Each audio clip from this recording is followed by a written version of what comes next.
opinion, taking pets from the poor to give to the rich. When a child of a wealthy parent breaks their arm, they can go to the hospital, receive diagnostic X-rays, and be treated without their family worrying about the cost of care. When the child of a low-income parent breaks their arm, they get the same treatment.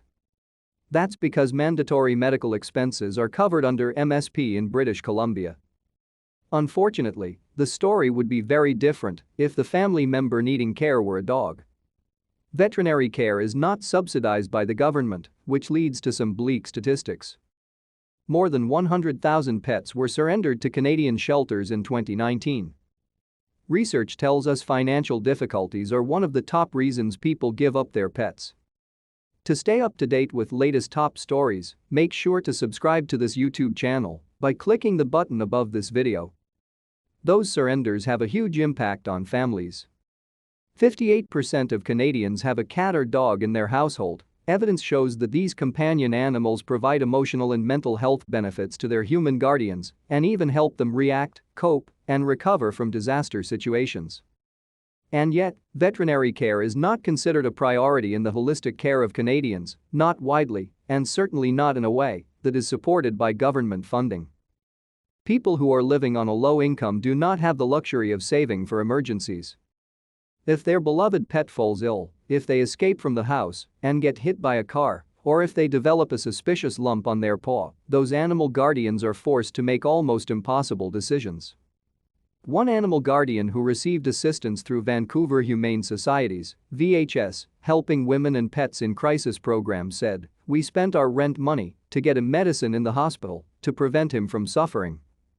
I accepted that I would have to without some basic needs and put off rent for a couple of months to catch up financially."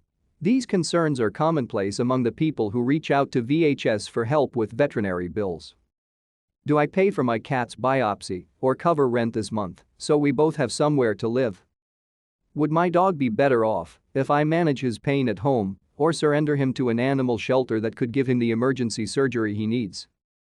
This is where the current system of paid veterinary care runs into complicated equity issues. In cases when a person can't afford needed veterinary services, they often have little choice but to give up their pet. That animal experiences the stress of losing the most important person in the world to them. In turn, they are adopted out to another, most often wealthier, family. The result is a system that effectively takes pets from the poor to give them to the rich. One animal guardian VHS spoke with expressed their confusion and frustration with the current system. "I still have the fear, if you can't pay for the bill, they may ask you to surrender the animal. I didn't want to surrender the animal. I can feed her. She's loved. She's not abused." Indeed, the oft-refuted claim that pets of people experiencing low income and homelessness are well cared for has now been backed by a study from the University of Guelph. The study affirms what low-income pet guardians have always known, that people experiencing low income and even homelessness care for and love their pets, going as far as to put their animals' needs ahead of their own. All they need is a little support. A recent research article published by VHS and Dalhousie University professor Haori Wu gives some insight into what form that support may take. Pet guardians who experienced barriers to veterinary care in 2020 said they could have more easily accessed care for their animals with the help of payment plans, compassionate pricing for low-income people, and government regulations to ensure consistent costs.